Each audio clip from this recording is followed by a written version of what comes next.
Olá, tudo bem? Meu nome é Daiane, sou técnica em segurança do trabalho já há vários anos, né? E nós vamos começar uma série, então, de assuntos relevantes dentro da segurança do trabalho. Não que os outros assuntos não sejam, né? Mas nós vamos tentar resumir o trabalho técnico nos pontos principais que são os primórdios da segurança do trabalho, digamos assim, ok? Bom, na segurança do trabalho, tudo parte dos riscos ambientais, né? Eles são agrupados e classificados por tipo.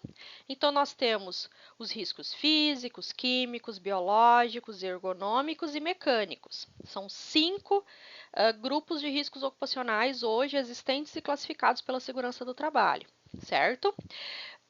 Há quem diga, né? Na verdade, está dentro um pouco do fator ergonômico, mas os fatores psicossociais também. Eu já li legislações que tratam os fatores psicossociais como sexto risco, digamos assim, o sexto grupo de riscos, né? Que ele é o causador de doenças psicossomáticas, que a gente vê muito hoje em alta, né, em alguns segmentos de trabalho. Então, o que seria risco físico? Tudo aquilo que você sente. Então, frio, calor, umidade, tá? Risco químico são substâncias químicas que, dependendo da quantidade ou intensidade, pode adoecer o trabalhador. Então, riscos químicos nós temos vapores, névoas, né?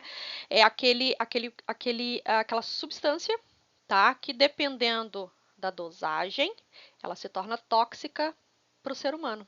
Ou dependendo da forma como ela é manipulada, ela pode liberar gases, vapores, névoas, enfim. Pode acontecer uma ingestão acidental, pode acontecer absorção pela pele, né? Por exemplo, quem trabalha com tinta, com solvente, quem trabalha com solda, quem trabalha com chaparia, né, às vezes precisa passar um óleo na superfície da chapa. Então, dependendo, né, do princípio ativo dessa substância, elas podem ser prejudiciais ao organismo. Temos os riscos biológicos, muito comum na área hospitalar, né, quem trabalha em funerária, quem trabalha com recolhimento de lixo urbano, quem trabalha em hospitais, quem trabalha na ala do pronto-socorro, quem trabalha no setor de quarentena. Temos os fatores ergonômicos, os riscos ergonômicos, que não é somente postura, tá? No fator ergonômico entra o estresse, entra a jornada excessiva, entra trabalho noturno, entra uma série de fatores que hoje parece que está solto dentro da segurança do trabalho, mas quando vamos classificá-los, eles entram, né, no quesito ergonômico. E temos os riscos mecânicos, que são aqueles que bateu, machucou. Choque elétrico, explosão, queimadura. Suponhamos que o soldador ali soldou uma superfície e ele esqueceu, tirou a luva e quando ele tocou ali, ele queimou os dedos. Então, risco mecânico, a queimadura. Uma pessoa que trabalha no campo, né, sofre uma picada ali de um animal peçonhento, risco mecânico, né? A pessoa que trabalha na lida do gado, eles recebem um coice ou na hora do trato do gado ali, o gado acaba empurrando e ele bate numa cerca, risco ergonômico, certo, pessoal? Os riscos ambientais, eles são classificados, além de grupos, eles são classificados por cores.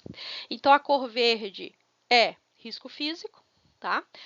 Tudo que é químico vem na cor vermelha, tudo que é biológico vem na cor marrom, tudo que é ergonômico vem na cor amarela e tudo que é azul vem nos tratar dos riscos mecânicos. Por que isso? Porque há a necessidade da elaboração de mapas de riscos ocupacionais, que é uma simbologia resumida dos riscos ocupacionais existentes numa empresa, num setor, numa ala, num ambiente específico de fácil entendimento. Então, essas cores, né, existe uma instrução técnica que trata das cores, né, para serem usadas no mapa de risco, e é uma atribuição geralmente da CIPA, né, dos componentes da CIPA, mas nada impede que qualquer pessoa da empresa, né, elabore um mapa de risco. É uma ferramenta muito prática e eficiente nos ambientes de trabalho.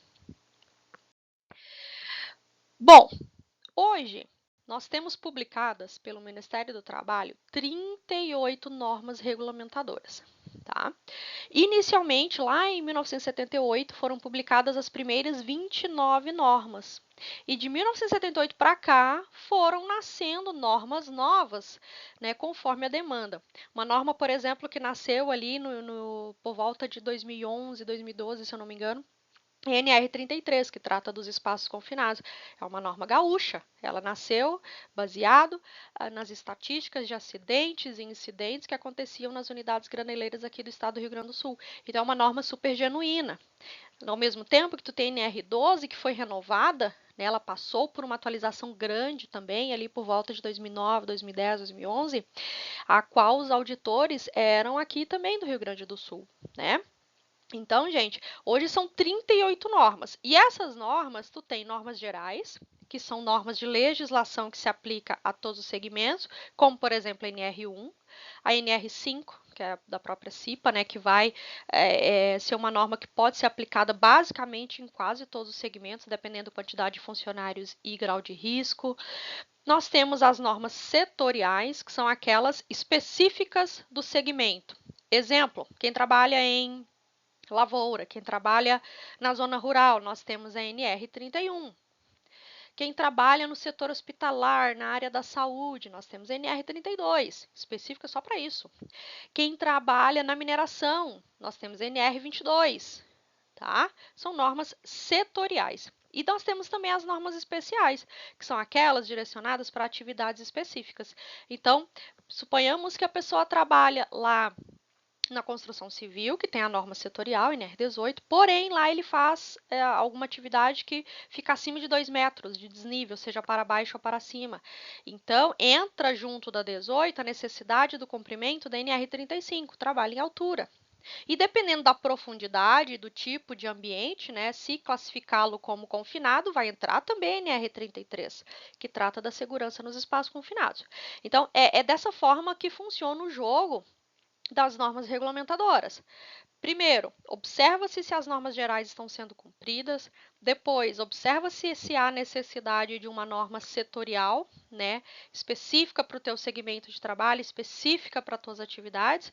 E daí você soma com as normas especiais, que são as normas referentes a atividades especiais. Essas normas, elas passam por atualização de tempos em tempos, né? A comissão tripartite, né, que é composta de representantes dos trabalhadores, das empresas e do governo, se reúne mensalmente. Há todo o cronograma de reuniões e temas disponível no site do Ministério do Trabalho, justamente para que a gente acompanhe e dê sugestões de melhorias para essas normas, né? Quais são as normas, então? Eu sei que são 38, mas 38 o quê? Vamos lá. A NR1, ela trata das disposições gerais de gerenciamento dos riscos ocupacionais. NR1 é a mãe do PGR, Programa de Gerenciamento de Riscos. Quando a NR1 foi revisada, caiu fora PPRA, não existe mais PPRA, não se fala mais em PPRA, tá? É um documento que ficou obsoleto há mais de 2 anos, certo? Entrou no lugar dele o PGR, que a gente vai falar num módulo específico. O que difere um do outro? A forma como você avalia o risco. No PPRA, você apontava o risco, sugeria um EPI ou um EPC ou outro tipo de manobra de proteção e gerava ali um cronograma de execução. Isso aí, nada além.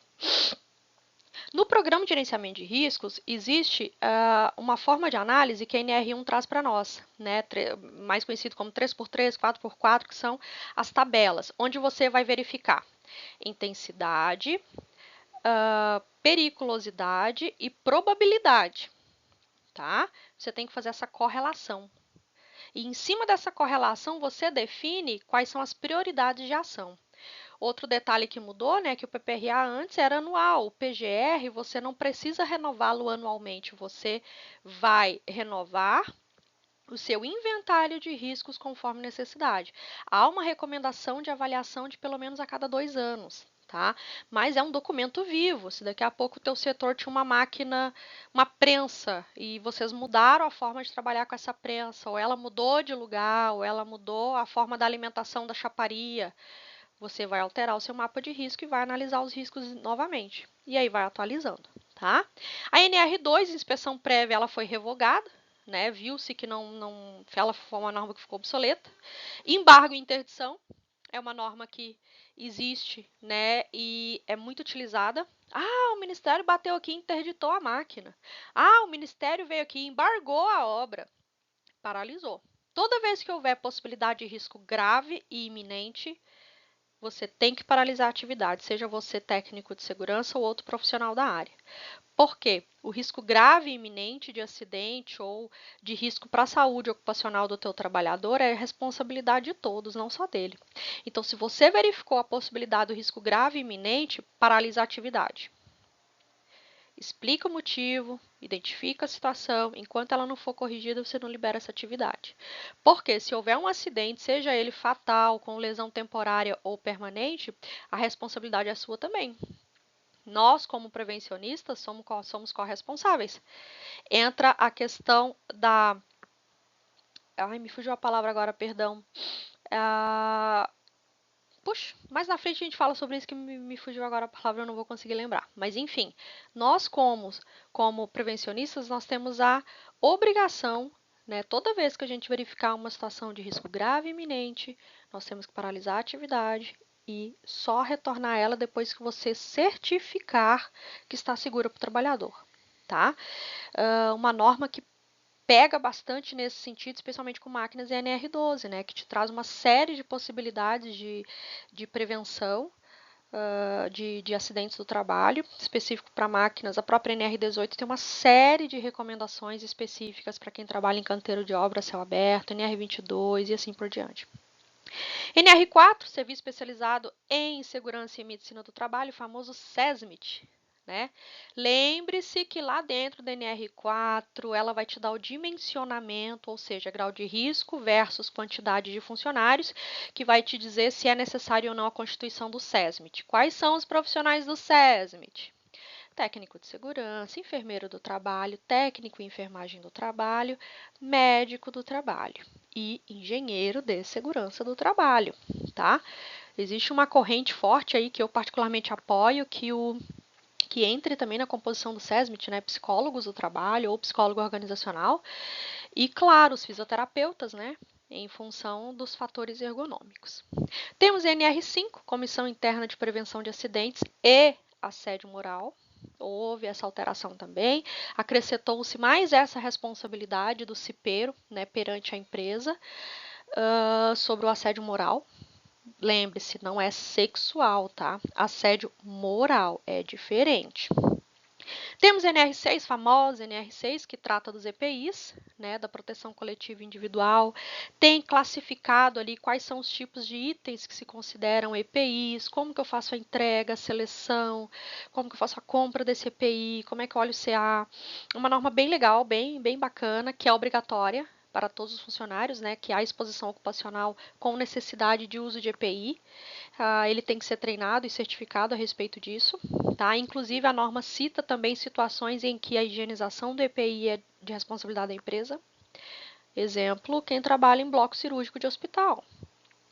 O uniforme do bloco cirúrgico, a higienização é do hospital, né? Por quê? Pode haver contaminação biológica. Temos NR7, Programa de Controle Médico e Saúde Ocupacional, que prevê para nós as premissas do famoso ASO, Atestado de Saúde Ocupacional, tá? Quando é que ele tem que ser feito, Daiane? Na contratação, na demissão, mudança de função, retorno ao trabalho. Meu Deus, hoje minha cabeça está ruim. Contratação, demissão, mudança de função, retorno ao trabalho. Faltou uma que eu esqueci que depois eu falo com vocês também. Mas a NR7 me dá então a periodicidade, né? O ASO, esse atestado de saúde ocupacional, ele deve ser refeito a cada 90 dias. Ele me traz uma regrinha que se a pessoa ficou afastada por 30 dias ou em período superior antes de retornar às atividades, ele tem que fazer novamente o atestado de saúde ocupacional para saber se ele está apto para as atividades.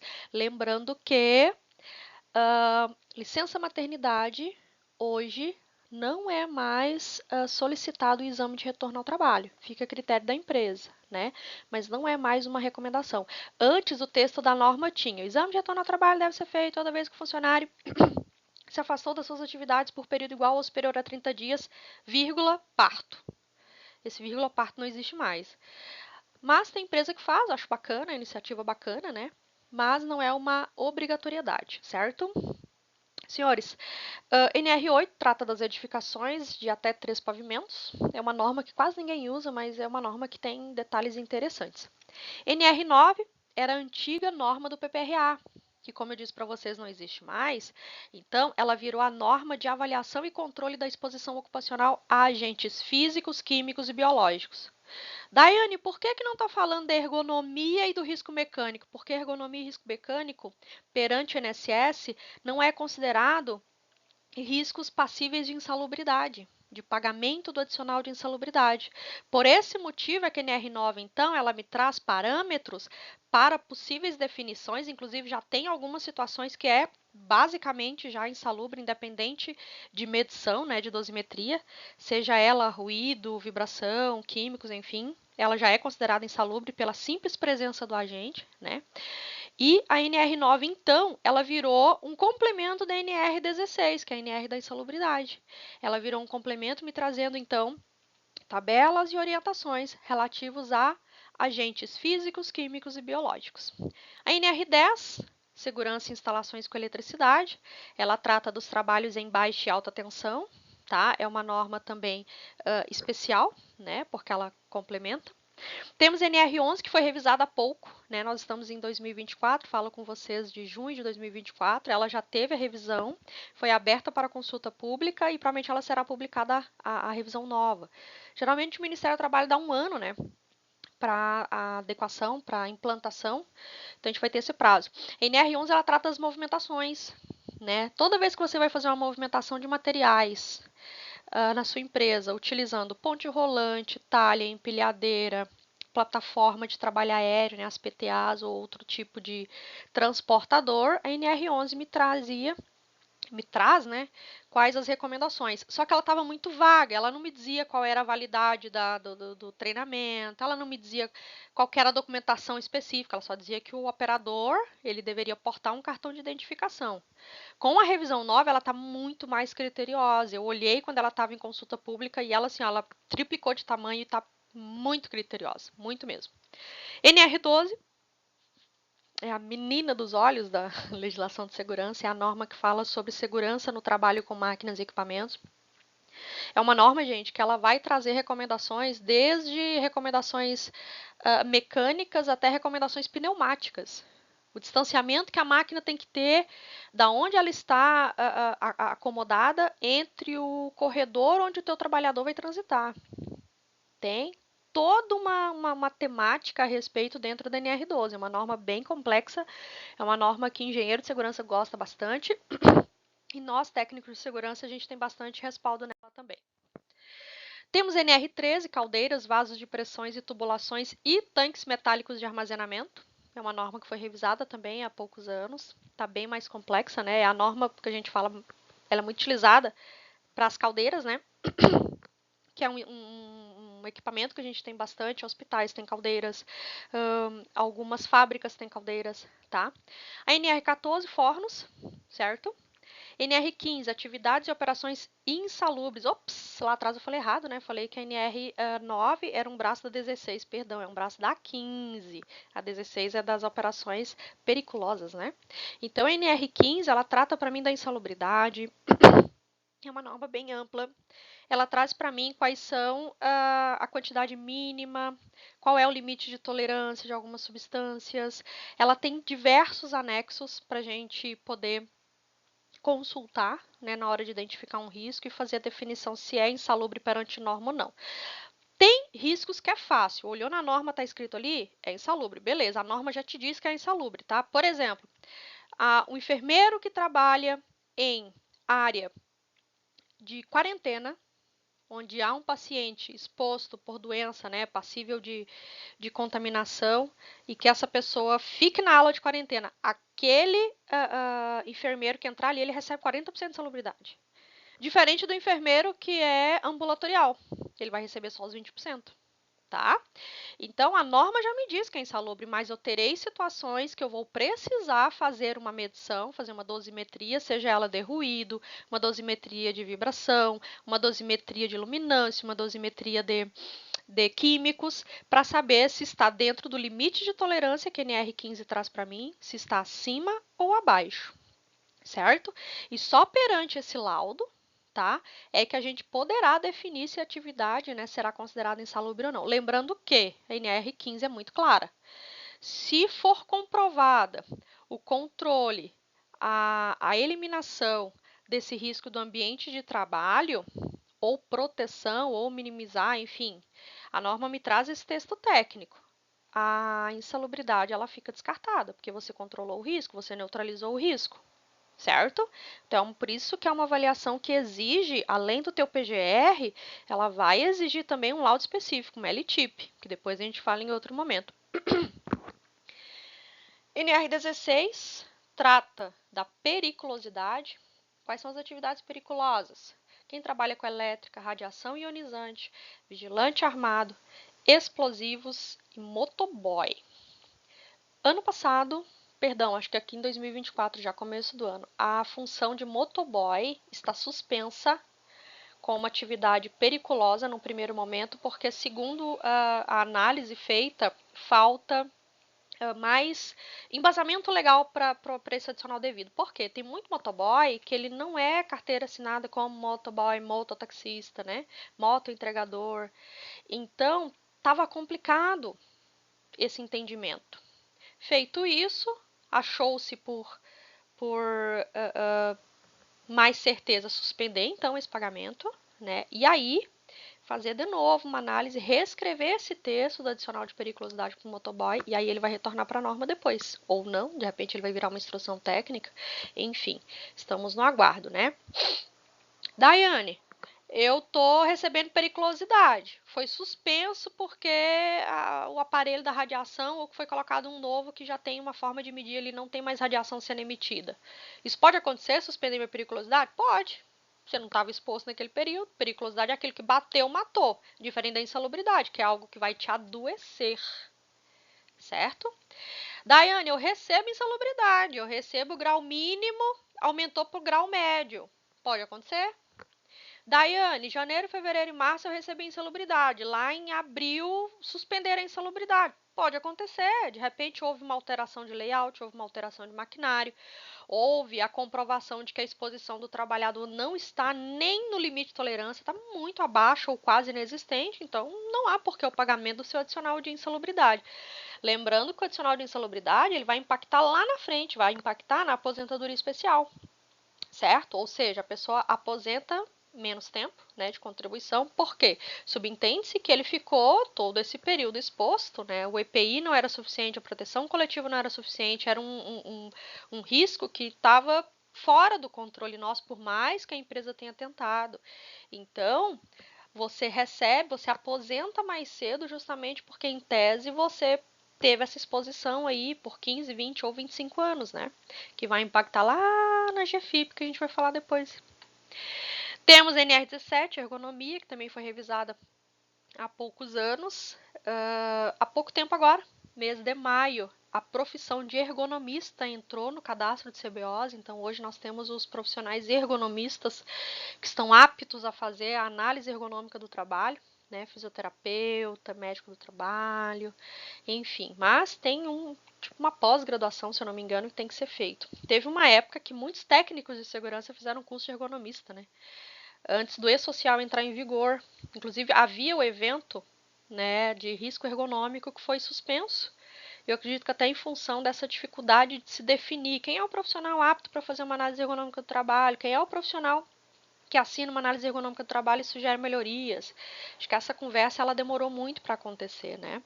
Porém, na NR17, ela prevê que é possível a empresa fazer a análise preliminar, a AEP, análise ergonômica preliminar, ou seja, eu, técnico de segurança, você, técnico de segurança, você chegou na área, viu que o acionamento de uma máquina, o profissional sobe e desce o braço diversas vezes, muito rápido, movimento repetitivo. Se no teu critério você percebe que há um aparente incômodo, ou tu percebe que aquilo pode ser melhorado de alguma forma para trazer conforto para o trabalhador, faça a sua análise ergonômica preliminar. Existe formulário, existe uma série de materiais que podem auxiliar o profissional nesse sentido, para que a gente consiga ter um olhar mais crítico, né? E observe se aquilo é passível de uma análise ergonômica ou não. E a análise ergonômica ela é legal com auxílio de material, né? Usando planilha que você vai respondendo as perguntas, né? Porque daqui a pouco, no final, você vai perceber que é necessário uma análise ergonômica do trabalho mesmo. Tem que chamar um profissional para adequar o posto de trabalho. E não é só a altura de cadeira e mesa, não.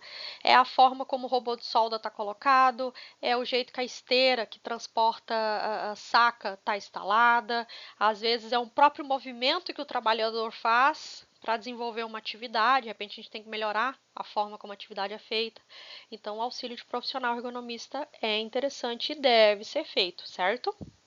NR18 trata do trabalho na indústria da construção, tá? Lembrando que dentro do NR18 tem uma série de treinamentos recomendados. Por exemplo, lá na construção civil você vai ter o cara que opera o Munk, né? O Munk que pega um pré-moldado, levanta, coloca de um lado. O cara que opera o Munk tem que ter um treinamento. O auxiliar do munqueiro tem que ter um treinamento específico para operação de Munk. Ah, você vai ter uma plataforma de trabalho aéreo, uma PTA. A NR18 também prevê o treinamento para quem opera a plataforma elevatória, modelo tesoura, modelo articulado, modelo telescópico. Tá? Ah, lá na tua obra vai ter uma grua montada. Tem um treinamento específico para operador de grua. Ah, vai ter solda. Tem uma recomendação de treinamento para soldador, que vai soldar armação de aço. E assim por diante. Então, dependendo, é uma nova setorial. Dependendo do tipo de obra que você vai ter que agregar treinamentos para os funcionários que irão trabalhar. Um detalhe legal também que eu gosto da NR18 é que ela te diz como é que o canteiro tem que estar estruturado, como é que o canteiro de obra tem que estar organizado, né? Para que a atividade flua da melhor forma possível, de forma mais harmoniosa. Por quê? O segmento da construção civil é um segmento que sofre muita interferência. Você tem o cara da montagem, você tem o cara da elétrica, você tem o cara da mecânica, você pode ter o cara do encanamento, você vai ter o colega que vai estar já fazendo pintura e acabamento. Tu tem uma outra frente sendo aberta, terraplanagem acontecendo, você tem muita interferência acontecendo. Então, uma norma que ela é muito delicada e ela é muito específica por esse detalhe. NR19 trata dos explosivos, né? Lembrando que boa parte deles, se eu não me engano, quase em sua totalidade, quem regulamenta no Brasil é o Exército Brasileiro, tá? NR20, segurança e saúde no trabalho com inflamáveis e combustíveis, a gente brinca que é a norma do posto de gasolina, tá? Sofreu alterações também, inclusive caiu fora a periculosidade para quem trabalha em posto de gasolina, porque entrou um detalhe dentro dessa norma bem interessante. Se você comprovar que o tanque de combustível está certificado pelo Inmetro, foi testado e você, de certa forma, o texto traz hoje assim, quem manuseia está isento, né, do adicional de periculosidade. É uma polêmica, não vou entrar nisso agora. NR21, trabalho a céu aberto. NR22, segurança e saúde na mineração. É uma norma muito complexa também. Ela trata da mineração a céu aberto, mineração subterrânea. NR23, proteção contra incêndios. Foi uma norma que ela diminuiu, tá?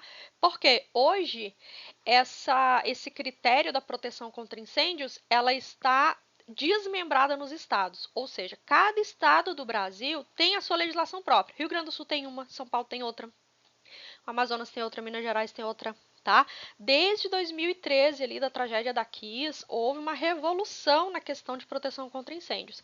Então, a própria norma diz, né, ela te recomenda que procure, né, a legislação do seu estado e você siga a legislação do seu estado. Muitos estados no Brasil, ali na época de 2013, não tinha legislação de prevenção e combate a incêndio, tinha uma legislação básica. Aqui trouxe isso muito em evidência e traz até hoje, né, gente? Foi uma tragédia assim sem precedentes. Então, a legislação que a maioria dos estados seguiu como referência foi a de São Paulo, que é a legislação mais completa. Feito isso, os outros estados foram se adequando. E tem alguns que você entra, às vezes, no site do Corpo de Bombeiros e diz assim, tal situação, por exemplo, vou dimensionar distanciamento de extintor, um exemplo. Verificar a legislação do estado de São Paulo, link tal. Porque a de São Paulo é a mais completa. Temos também a NR24, condições sanitárias de conforto nos locais de trabalho. Essa é a famosa norma dos alojamentos e das áreas de vivência. Que tipo de bebedouro eu tenho que ter?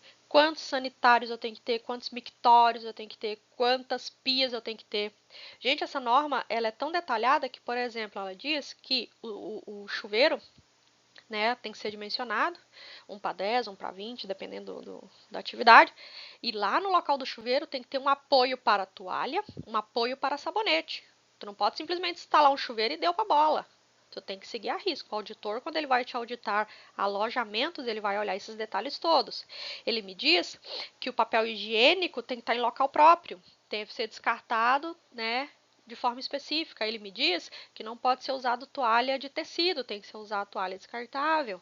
Essa foi uma norma que ela ficou muito em evidência na época do Covid, da pandemia, porque a higiene pessoal e a higiene coletiva era um fator determinante para a contaminação, né, do Covid, para o espalhamento do Covid na época. Então, foi uma norma que também sofreu algumas alterações bem legais. NR25, resíduos industriais.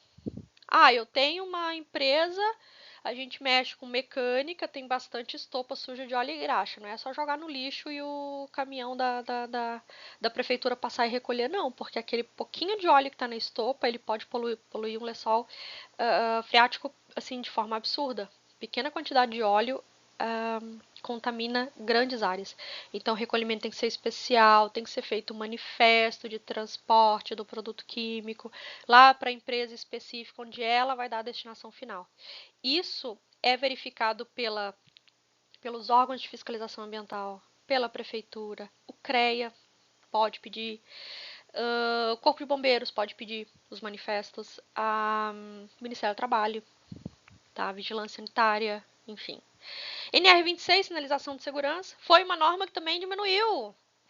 Quem tem um livro antigo até 2013, 2014, o livro te trazia as cores e para que cada cor servia. Hoje não, ela pede para te checar legislação específica de cada coisa. Então, quando tu quer saber qual que é a cor das placas, você vai lá na NBR específica de cor. Se tu quer saber a cor da placa do trânsito, tem a legislação específica. Placas de atenção, tem a legislação específica. Placas de perigo, tem a legislação específica. Então, ela te desmembrou e te obriga a ler mais, que eu acho formidável. Porque existe muita legislação legal que te dá desde a informação de como o pictograma tem que ser, né? Se ele tem que ser triangular, se ele tem que ser redondo, se ele tem que ser sextavado, profundidade, tamanho, enfim, tá tudo dentro da sua legislação específica. E se eu fosse trazer isso tudo para a DNR26, ele ia ficar gigante. Então, muito esperto, né, de levar você, estimular o profissional a ler a legislação própria, certo? NR27 foi revogado. Meu Deus, nossa profissão foi revogada. Que triste. Capaz, mas ela existe. Nós somos diretamente vinculados ao Ministério do Trabalho. Daiane, eu tô indo para uma empresa, a empresa me pediu CREA. Tá errado. Proibido. Não pode ser feito.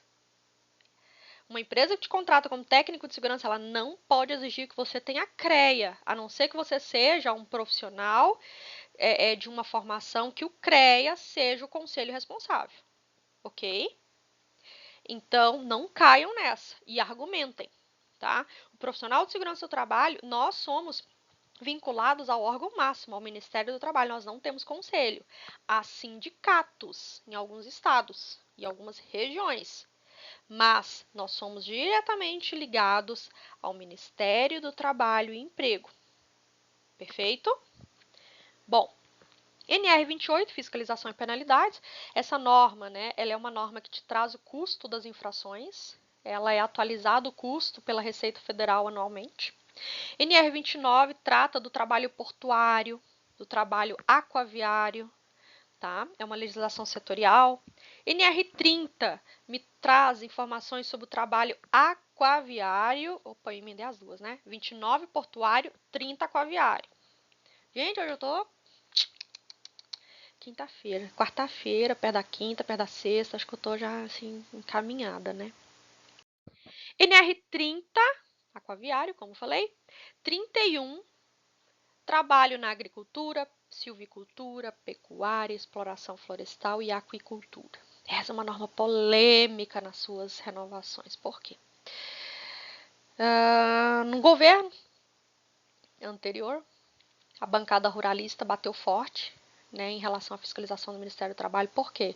Gente, O segmento ocupacional que mais tem denúncia de trabalho escravo ou análogo à escravidão é o rural, tá?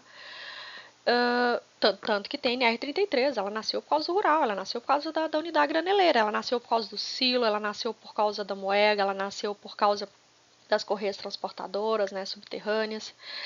E o que acontece? A bancada ruralista bateu o pé e ganhou, né? Então houve uma revisão da NR31 que entrou dentro dela tudo. Antes, quando eu ia fazer uma vistoria numa fazenda com alojamento, eu tinha que me embasar pela NR24, eu tinha que me embasar pela 33, eu tinha que me embasar pela NR12, eu tinha que me embasar por várias normas, cada uma com seu pré-requisito. Hoje não, a 31 trouxe tudo para dentro dela. Então, você profissional que vai trabalhar no segmento rural, que tenha qualquer uma dessas atividades, é essa a tua norma que tu vai ter embaixo do braço, tá? O auditor, ele vai te vistoriar exclusivamente, somente sobre essa norma. Inclusive, ela traz o espaço confinado, que nós temos norma específica para ele, mas aqui dentro, a caracterização do espaço confinado é diferente, tem um item a menos, né? Então, ela é uma norma muito grande e aconselho a você que vai trabalhar no segmento rural que leia essa norma. E detalhe, gente, às vezes a execução da atividade é rural, mas a sua empresa está sediada na cidade.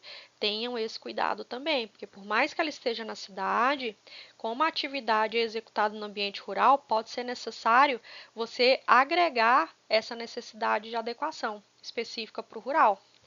Uma coisa que não tinha na NR31 anterior e entrou agora os manuais de uso de silos, de todo o sistema de beneficiamento e armazenamento de grãos. Antes não tinha, entrou. Tá? Alguns treinamentos específicos para quem trabalha com manejo de gado, com gado de corte, gado leiteiro, que antes não tinha e entrou e ficou muito interessante. Essa norma, ela tem a CIPA específica para ela, é a CIPA-TR, ela tem o SESMIT específico para ela, então é uma norma muito ampla e que demanda muita atenção, tá? Eu não falei, mas a NR18, Indústria da Construção, também tem uma CIPA específica para ele, mas em outro momento a gente trata desse assunto e da CIPA-TR também. Então é uma norma muito delicada e que tem que ter muita atenção na execução dela, porque ela tem muitas nuances e ela tem muitos temas, tá? Senhores, NR32, Segurança e Saúde no Trabalho em Serviços de Saúde, tá? É uma norma muito gostosa de aplicar, especialmente com os planos de perfuro cortantes. Né? É uma norma que ela tem uma peculiaridade, por exemplo, qualquer acidente que acontece na área da saúde, especialmente com perfuro cortante ou qualquer outro tipo de contaminação, tem que ser emitido CAT, porque tem todo um protocolo da área da saúde de prevenção, né? NR33, norminha gaúcha, segurança e saúde nos espaços confinados. Também é uma norma muito criteriosa, principalmente na liberação de serviços dentro de espaço confinado. E vou além, serviços que têm atividade especial.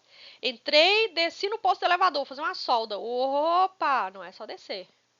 E não é só ir lá soldar. Por quê? Aquele espaço confinado pode ter atmosfera explosiva, ela pode ter déficit de oxigênio, ela pode ter enriquecimento, ela pode ter presença de gases. Tem gás, o sulfídrico, por exemplo, você não precisa de muitas partículas por milhão para se asfixiar, não. Ele mata. A deficiência de oxigênio, o excesso de CO2 é asfixiante. É um gás que ele anestesia, então quando a pessoa se dá conta, ela começa com uma dorzinha de cabeça, daqui a pouco ela tem consciência, mas ela não consegue reagir. Então, o espaço confinado é uma atividade que eu particularmente tenho muito receio, assim, até de entrar, de liberar, né? Quando eu era liberadora de espaço confinado em algumas empresas que eu trabalhei, cara, eu tinha muito medo de liberação de espaço confinado porque é muito delicado. Você imagina um espaço confinado numa fábrica de farinha de trigo, o trigo é altamente explosivo. Ele não pega fogo, ele explode, ele tem potencial explosivo. Tu imagina tu liberar um serviço no espaço confinado, num túnel subterrâneo, onde tem uma correia transportadora que ela tem 20 metros de comprimento, pega uma unidade mais antiga, as mais novas, é quase tudo externo, né? Pouca coisa tem embaixo, justamente porque manutenção e acesso é difícil. Mas pega uma unidade mais antiga, é uma atividade muito criteriosa, inclusive é recomendado, né, na NR33 você ter o programa de gerenciamento dos espaços confinados. Todos têm que estar catalogados, sinalizados, enumerados, tem que ter a dimensão desse espaço confinado, tem que ter informação se é necessário fazer troca gasosa, tem que ter informação se é necessário utilizar o multigás, que é um equipamento que tem. Quem tem espaço confinado tem que ter esse equipamento em mãos e a maioria não tem porque ele é muito caro. Tá? Não é só o detector de oxigênio, não é só o oxímetro. Você tem que ter o multigás, que é o equipamento que vai detectar CO2, gás sulfídrico, oxigênio e outros gases que eu esqueci o nome. São 4 gases. Mas a maioria das unidades não tem. Ou às vezes tu pega a cooperativa que tem um multigás para ser usado em 3 unidades. Ele passa para cima e para baixo. Ou às vezes a unidade tem, mas não faz as calibrações, né? Que há uma recomendação de pelo menos uma vez por ano, e mas o ideal em algumas marcas é que seja feito o uso após uso, né? Você já calibra de novo esse equipamento, assim como a gente faz com dosímetro de ruído. Cada vez que você faz uma dosimetria de ruído, você calibra de novo o equipamento, né? Para não dar diferença na dose. NR34, condições e meio ambiente no trabalho na indústria da construção, reparação e desmonte naval. Muito show. Ela é mais utilizada em trabalhos portuários, em plataformas offshore, né? Ou quem trabalha no segmento. NR35, a famosa NR do trabalho em altura, toda atividade, né, acima de 2 metros, a nível do teu patamar de trabalho, né, onde você vai estar trabalhando 2 metros para baixo ou 2 metros para cima. Por exemplo, você subiu uma tubulação, você desceu uma tubulação mais que 2 metros, desceu num posto de elevador mais que 2 metros, é desnível, trabalho em altura e confinado, provavelmente, tá? E para cima também. Ah, Daiane, mas eu vou só subir na escada, vai dar lá 1,80 m, 1,90 m. Cara, se cuida. Eu tenho pavor de escada, mas tem quem gosta, né? Deu 2 metros, aplica-se todos os pré-requisitos que a NR35 recomenda, inclusive exames. Não falei na 33, mas a 33, a 35, a própria NR10 e outras normas, elas têm recomendação de exames específicos além dos treinamentos. E só depois da aptidão clínica e da aptidão técnica, digamos assim, qualificação técnica, né? Tu fez o treinamento e foi apto, é que você vai poder fazer. Já tive situação, gente, da pessoa fazer os exames clínicos todos e passar, beleza, lindo. O dia que ele foi fazer o treinamento comigo, ele disse que tinha medo. Só que quando ele foi lá fazer a avaliação com o psicólogo não conseguiu atestar isso, porque ele disse que não tinha, estava tudo certo, porque ele queria a vaga de emprego. Então ficou na nossa mão. E aí, libera esse cara para trabalhar em altura ou não? Não, eu não liberei. Sabe? Conseguimos realocar o funcionário. Mas acontece muito.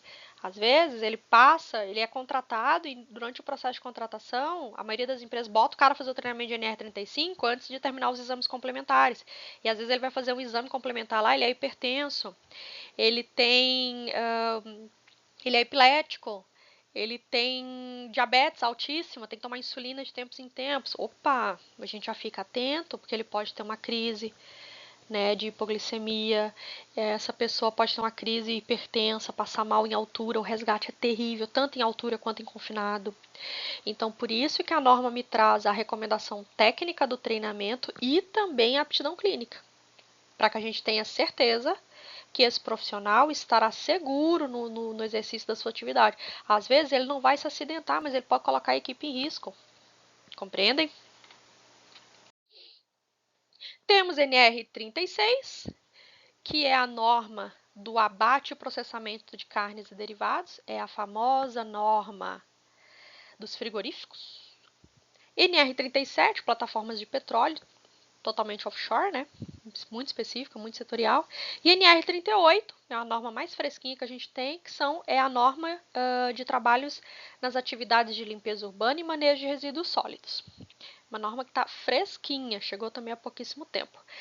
E todas essas normas, você consegue acessar elas diretamente no site do Ministério do Trabalho, www.gov.br/trabalho e emprego. Hoje tudo está sistematizado nas plataformas Gov. A gente vai falar isso depois em outro módulo. Então, lá dentro você consegue checar essa norma, inclusive versões anteriores, tá? Eu tenho o livro. Beleza, eu também tenho meu livro. Tem um monte de anotação no meu livro. Adoro meu livro, mas para eu ter certeza do que eu estou aplicando, se está vigente a recomendação, vá no site do Ministério. Ali não tem erro. porque às vezes é revogado uma coisa, é suspenso, como é o caso do motoboy, está suspenso desde, acho que fevereiro de 2024, que está suspenso o adicional de periculosidade para motoboy. Mas se tu pegar o teu livro, está lá dizendo que é pago. Então é muito importante vocês terem esse acesso atualizado e façam isso pelo site do Ministério do Trabalho. É a fonte mais confiável. Gente, lá dentro do site do Ministério, quando vocês acessarem as normas regulamentadoras, ele vai te perguntar. Vai ter, ó, entrou no site do Ministério, normas regulamentadoras vigentes, normas regulamentadoras antigas. Vá nas vigentes, né? Agora, se tu quer checar alguma coisa, para fazer uma comparação, vá nas anteriores. Por exemplo, NR26, a sinalização, eu gosto muito de olhar a antiga, porque me situa muito e ela cita algumas NBRs bem legais. Então, eu tenho no meu livro, ainda tinha as cores, né? Então, eu gosto muito de ir por ela. Dentro do site do Ministério, você vai ter a opção, né, como eu trago aqui da NR15, o exemplo, tá, da insalubridade. Você tem a opção de baixar a norma completa, a NR15 toda, ou você pode ir baixando os anexos separados. Ah, eu quero saber só sobre o ruído de impacto. Baixa só o anexo do ruído de impacto, todas as recomendações. Fica mais fácil, tem muitas normas que tem muitos anexos, então essa disposição no site facilita a consulta, né? Tu não precisa ter o documento inteiro na tua mão, porque às vezes ele é muito robusto, tem mais de 100 páginas. Então você vai no anexo específico que você quer. Um outro dado importante que você encontrará no site do Ministério do Trabalho, lá nas NRs vigentes, é a data que ela entrou em vigor.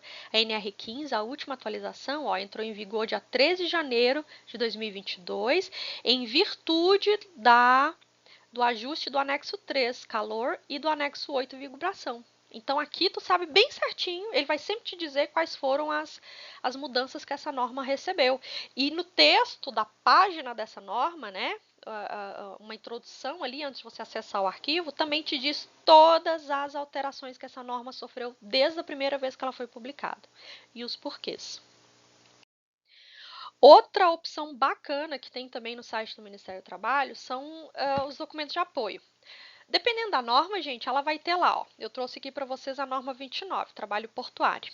Então tem aqui, ela entrou em vigor dia 1º de setembro de 2022, por essa portaria, porque ela teve uma alteração, tá? E eu tenho mais disponível para mim publicação de manuais. Então tem aqui um guia de boas práticas no trabalho em altura na atividade portuária, que foi publicado em 2015, que é um material de apoio, e tem mais um manual de usuário aqui de um sistema específico para trabalho portuário. Muitas normas trazem manuais adicionais para a gente poder consultar. Tem muito material da Fundacentro, inclusive, que é muito interessante de se ver, porque didaticamente é muito prático, tá? A Fundacentro publica manuais de tempos em tempos e eu recomendo que vocês tenham o hábito de ler, salvem esses arquivos que são de grande utilização. O de espaço confinado, por exemplo, da Fundacentro é maravilhoso, ele é muito bem ilustrado, ele é muito bem traduzido, digamos assim, né, dos termos técnicos para a prática. É um manual que eu gosto muito, tá? Então, a norma que se aplicar a alguma recomendação adicional vai ter à disposição de vocês manuais ali que você já clica. Tudo resumido numa plataforma só, do Ministério do Trabalho. NR10, por exemplo, tem um manual de uniformes, que tem que ser um uniforme específico, né? De elétrico, assim como os outros itens de segurança, cinto de segurança, calçado, luva. Tem um manual muito bacana também, que, se eu não me engano, é da Fundacentro. Então, vocês vão conseguir encontrar materiais que vão auxiliar vocês na interpretação da norma, que às vezes você vai ler, vai interpretar de uma forma. O manual vai clarear o seu entendimento em relação àquele assunto. Eu trouxe aqui o layout, né, da página do Ministério do Trabalho quando você entra, né? Você tem aí, ó, normas regulamentadoras vigentes, textos anteriores das normas regulamentadoras, tabela de classificação. Essa tabela vai te auxiliar. Que tipo de norma eu vou ter que ler ou tem disponível para mim, dependendo do meu segmento? Eu vou mostrar isso mais a seguir. O relatório, né, das análises de impacto dessa norma, uma vez que a norma é escrita, uma vez que ela é analisada pela comissão tripartite, na prática essa norma vai trazer um impacto positivo ou negativo? Às vezes tem uma recomendação técnica que ela não tem viabilidade de aplicação e ela precisa ser revista, certo? Então, por isso que há também esse relatório disponível para nós profissionais. E o site do Ministério do Trabalho, gente, é riquíssimo em informações. Vocês vão ver mais para frente, a gente conversando, que hoje tudo é online. Tudo. Então, tudo vocês vão encontrar na plataforma Gov, começando, né, como eu venho apresentando para vocês, a plataforma ali das informações do Ministério do Trabalho e Emprego. As normas regulamentadoras, elas são classificadas em normas gerais, especiais, setoriais. E as que foram revogadas, que é a 2 e a 27. As gerais são aquelas que trazem informações de âmbito geral para praticamente todos os segmentos. NR1, que é a disposição geral, NR3, que é embargo e interdição, NR4 do SESMIT, A5 da CIPA e assim por diante, né? A 17, que é da ergonomia, a própria NR9, que trata dos riscos ambientais, a 7 do PCMSO, tá? A 28, que é da legislação, né, das multas. As especiais são aquelas de atividades especiais. Então, assim, ó, o cara que vai trabalhar com elétrica, meu Deus, que norma eu vou ver? NR10. Ah, eu tenho uma empilhadeira a gás aqui. Que norma eu vou ler? NR11. Ah, mas o meu pavilhão é fechado, a empilhadeira tem motor a diesel. Opa! NR11, talvez NR12, talvez NR18, tá? A 15 a 16, NR de insalubridade, NR da periculosidade, NR33 confinado, 35, trabalho em altura, 24, a norma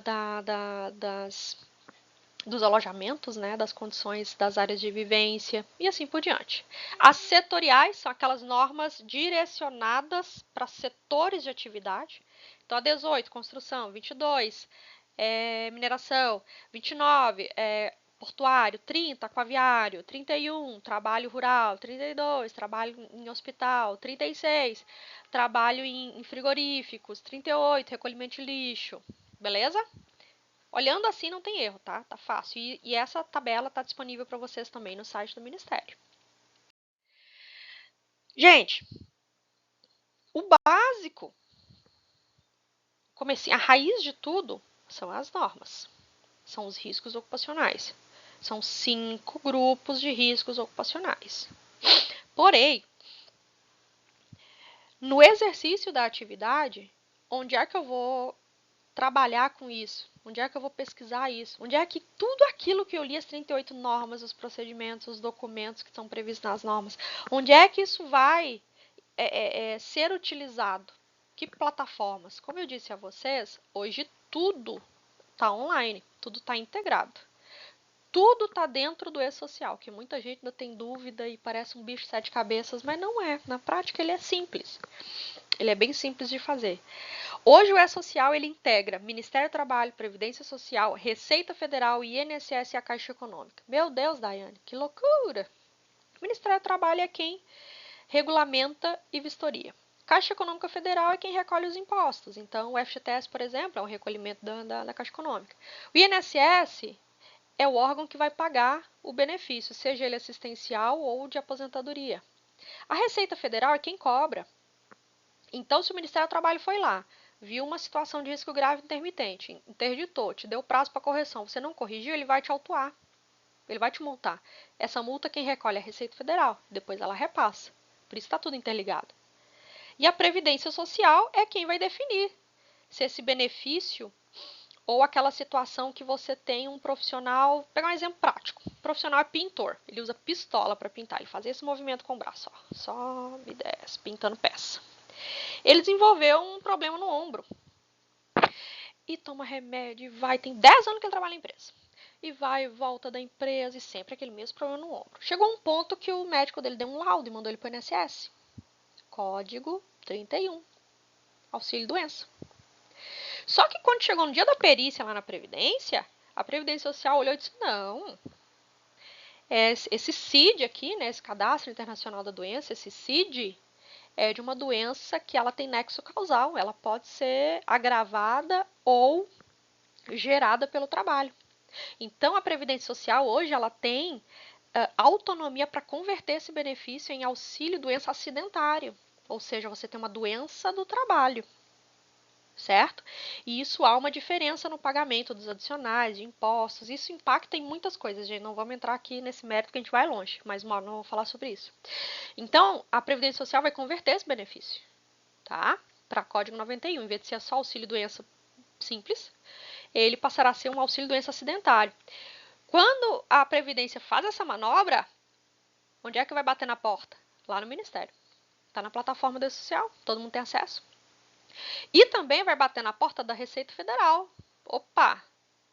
Se a empresa está recolhendo imposto certo, porque se há uma situação de possível risco ocupacional que possa ter nexo causal com a atividade, né, futuras lesões ou coisas do tipo, o imposto é diferente, o imposto recolhido para o INSS, o imposto pago é diferente. Então, isso olha quantas esferas uma situação só impactou. Por isso que tudo hoje está na base de dados do E-Social. Tudo. Tudo hoje parte do teu CPF e do teu CNPJ. Certo? Então, a plataforma do E-Social é uma plataforma que vocês podem entrar como pessoa civil pelo teu CPF, né, pelo teu usuário gov.com e acessar tuas informações. E via empresa você acessa com declaração eletrônica, tá? Emitida pela Receita Federal. Certo? E aí você consegue acessar funcionários, os eventos, todas essas movimentações que acontecem são chamadas de evento. Por exemplo, o auxílio maternidade, tá? Eu, Daiane, me afastei, vou me afastar amanhã porque meu filho vai nascer. Eu vou gerar o evento do afastamento para auxílio maternidade. Ah, eu fiz um exame de retorno ao trabalho porque eu estava andando de moto aqui, fim de semana, machuquei, fiquei 60 dias afastada, estou retornando. Eu vou gerar o evento do afastamento e também vou gerar o evento do retorno. O evento do retorno vai gerar tanto o contábil, lá na tua folha de pagamento vai voltar para a empresa, né? Vai deixar de receber do INSS, volta a receber da empresa, como também vai gerar o evento ocupacional, que é o 2210, se eu não me engano, que é o evento do ASO. Se eu não estiver enganado, 2210. 2210, 2220, 2240. É o 2210, acho que é. Então, ele vai gerar o evento do ASO, ou seja, a clínica tem que fazer lá, né?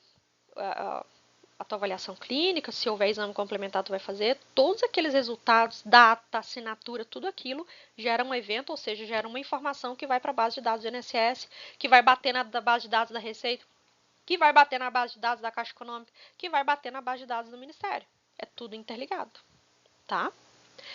Senhores, então nós temos E-Social, que liga tudo, temos a plataforma Gov, que a gente vinha falando a respeito, temos a plataforma do Ministério do Trabalho, que faz parte da plataforma Gov, está dentro da plataforma Gov, temos a Fundacentro, que é um braço, digamos assim, do Ministério do Trabalho, de apoio ao Ministério do Trabalho, temos a plataforma de cursos aev.g, que também é do Gov, tá? Mas é uma plataforma de treinamentos que fica disponível para qualquer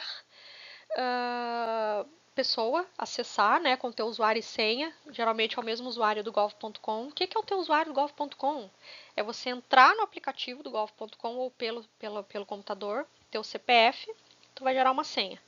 Com esse usuário e senha do gov.com, você tem acesso à carteira de trabalho, INSS, você tem acesso ao teu CPF, tem acesso ao título de eleitor, tu tem acesso a todas as esferas passíveis de vistoria, né, pelo governo, tá? Você consegue fazer tudo, certo? Então, tudo parte do teu usuário Gov.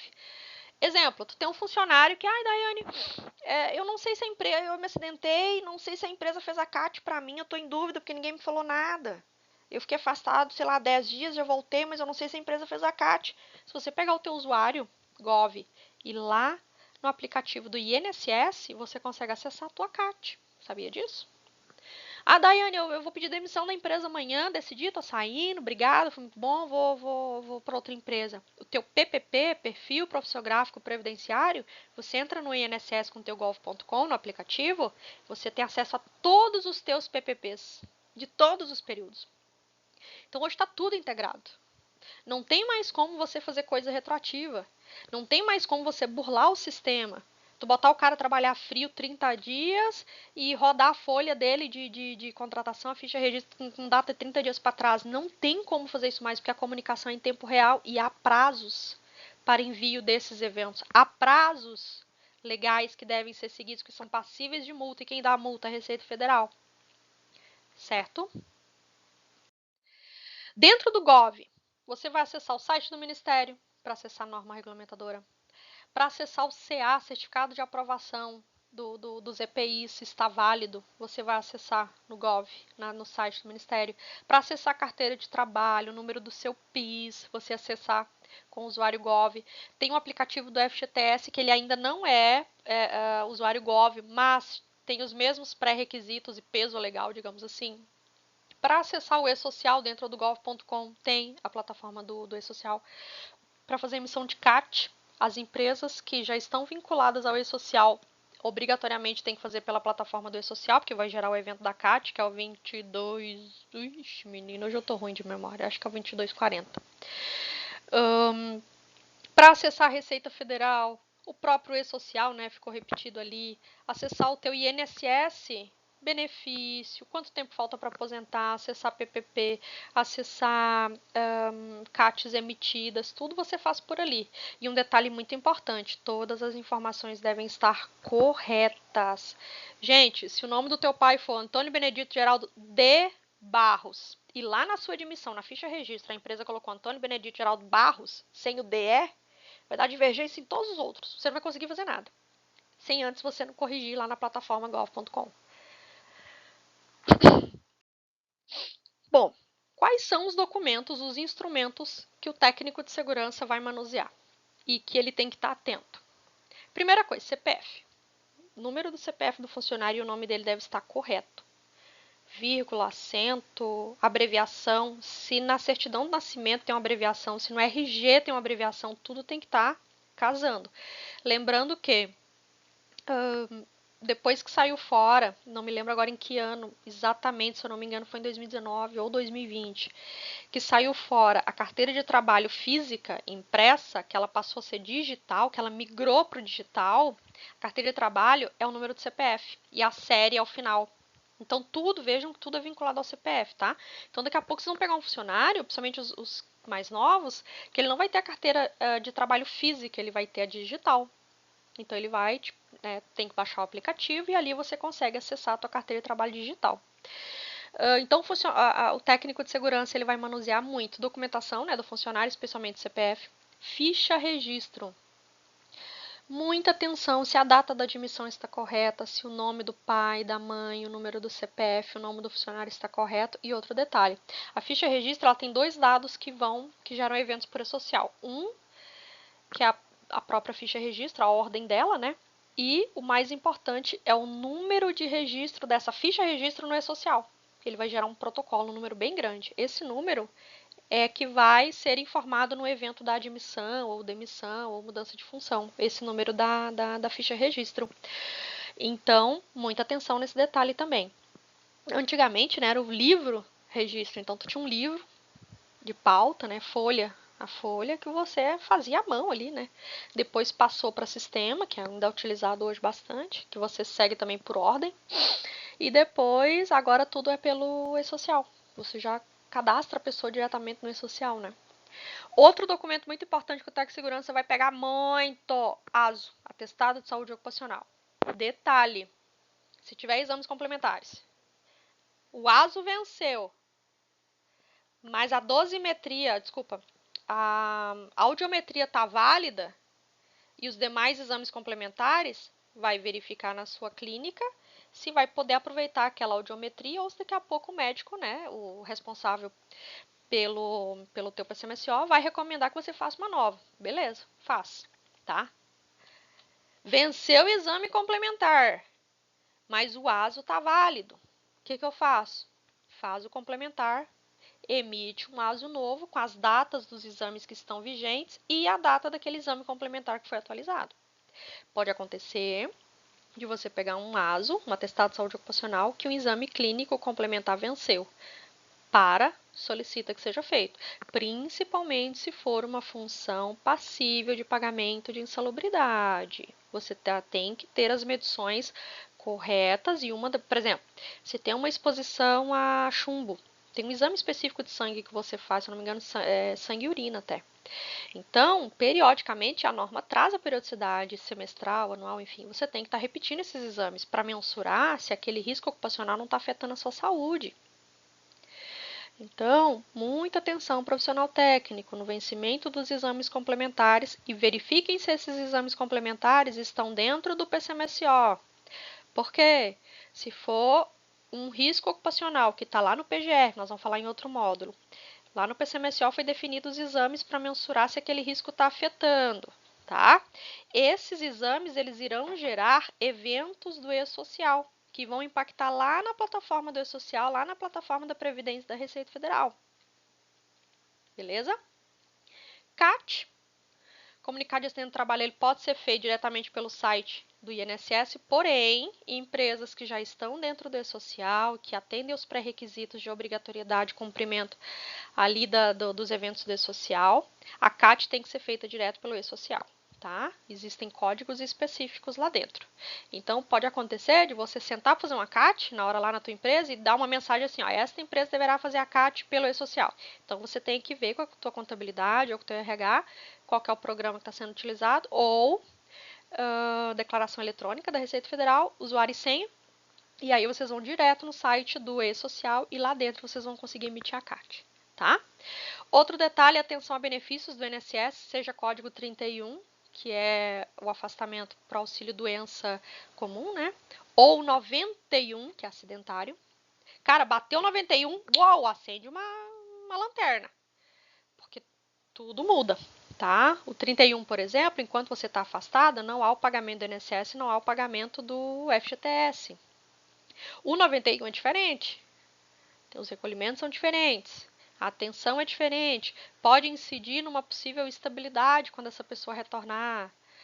Às vezes essa pessoa vai precisar ser realocada, dependendo do tipo de acidente que aconteceu ou doença ocupacional, ok? Atenção a mudanças de função, especialmente aquelas mudanças de função que tiver alteração de risco ocupacional. A Daiane era auxiliar administrativo do setor administrativo, que é um escritório afastado da fábrica.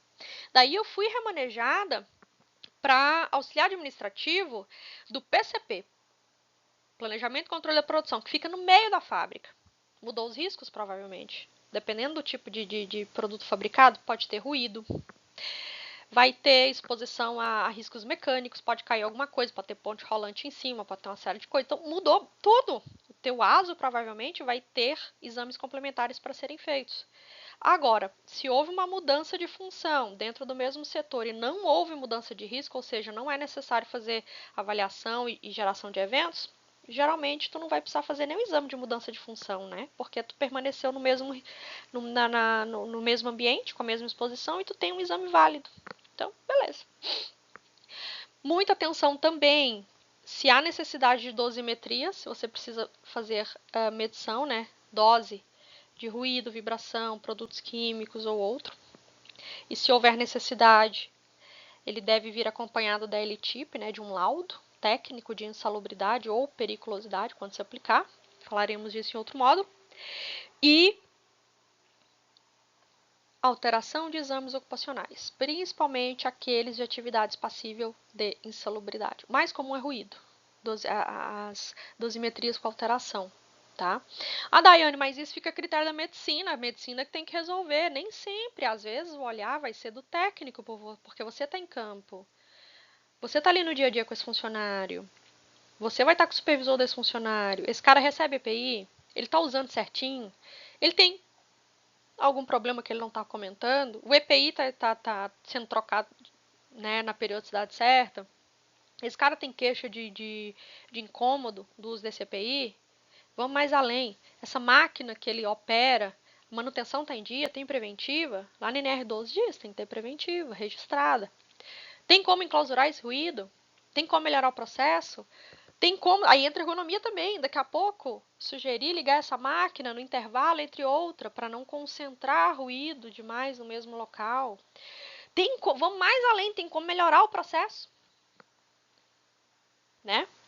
Então, por isso que o profissional da ergonomia ele vai entrar forte, o profissional da engenharia vai entrar forte, o profissional técnico e, claro, a empresa, porque o respaldo legal, gente, quem vai dar pra gente no final é a empresa. O legal, claro, que é o Ministério e normas, mas a empresa é que vai ser o nosso apoio. E ela deve ser o nosso apoio. Porque isso vai refletir para ela, como eu disse, vai refletir financeiramente, vai refletir, né, numa CND que ela não vai conseguir tirar. Inclusive, hoje tira-se CND negativa do Ministério do Trabalho, né, de trabalhistas e coisas do tipo. Então, o técnico de segurança do trabalho, para ele trabalhar, ele tem que ter respaldo. Sem respaldo, eu quando faço entrevista de emprego, a minha resposta sempre é a mesma. O que te faz ficar numa empresa? Respaldo legal, claro. Ambiente agradável, qualidade do trabalho, blá blá blá, porque a gente passa muito mais tempo trabalhando do que em casa. Mas para o exercício da minha profissão, o respaldo para mim da empresa é importante, porque daqui a pouco eu vou fazer uma parada, eu vou interditar um equipamento, eu vou interditar uma máquina, eu vou interditar uma atividade, que se eu não tiver respaldo legal da empresa, meu Deus, vou ser demitida. Porque a empresa, óbvio, né, gente? A gente precisa lucrar, a gente precisa. A produção não pode parar. Mas e se for necessário parar em função da segurança de um trabalhador ou do ambiente, para não gerar um incidente? Então, respaldo legal é o que a gente precisa. Amparo da empresa para trabalhar. Isso é o pesa mais. E eu tenho muitos colegas, eu já pedi demissão de empresa porque eu não tinha respaldo. Eu não tinha respaldo. Sentei, conversei, argumentei tecnicamente, provei A mais B e a empresa não. Então, peguei minhas coisinhas, tchau, obrigado. Preciso trabalhar? Preciso, mas eu tenho um registro, eu tenho uma responsabilidade. Até a segurança faz um juramento, né? A gente tem uma responsabilidade. Resumindo, quer saber o que está vigente? Acesse NR pelo site do Ministério. É bom ter o livro? É ótimo ter o livro. Eu tenho o livro, gente. Acho que eu tenho uns 2 aqui. Mas o Ministério do Trabalho vai te trazer informações reais. Em caso de dúvidas, procure material complementar ou manuais no próprio site do Ministério do Trabalho. Tem. E muito. Caso o indivíduo tenha usuário Gov, show! Orienta ele sempre por ali, você também. Caso contrário, se não tiver, auxilia ele para criar, para ele poder acompanhar contratação, demissão, porque é tudo em tempo real. Eu tive uma situação que o auditor chegou na empresa às 8h30 da manhã, às 8 horas tínhamos assinado a carteira do funcionário e não estava no Gov ainda, né? Porque ainda não tinha transmitido o evento. Aí ele, não, mas até de tarde, olha, ele passou o dia lá na empresa, de tarde estava ok. Meu Deus, ai, tinha feito a transmissão do evento no mesmo dia, daí deu certo. Mas marcou ali, né? Você vê, com o celular na mão, tá? Informações, sejam ocupacionais ou de movimentação trabalhista, estão todas concentradas no e-social via plataforma própria ou sistemas. Hoje tem o SGG, hoje tem N programas, tem o Agrate, que trabalha integrado. Tudo que você movimenta ali dentro, ele já transmite, tá? E as movimentações são chamadas de eventos. Não se assuste. Ah, tem que fazer tal coisa porque tem que gerar o evento até dia 15. Ah, tem que fazer tal coisa que o evento tem que ser transmitido até dia 7. São a transmissão das informações para a plataforma do governo. Lembrando que se eu não fizer essas transmissões nas datas corretas, o que vai acontecer? Pode ser multado e a multa é automática, tá? E se for reincidência, ela dobra. Módulo seguinte, o que nós vamos ver? PGR. Pai amado, é tenso, mas é bom. Insalubridade e periculosidade, norma 1516, um pouquinho mais.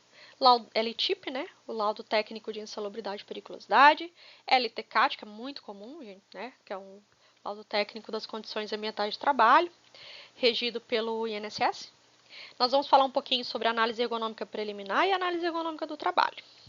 Tá bem, gente? Por hoje era isso. Falei muito. Desculpe as gafes aí. Esqueci ali 2 ou 3 coisinhas ali. Me passei. Ai, mas o dia é longo. Bom trabalho para todos e até o próximo módulo.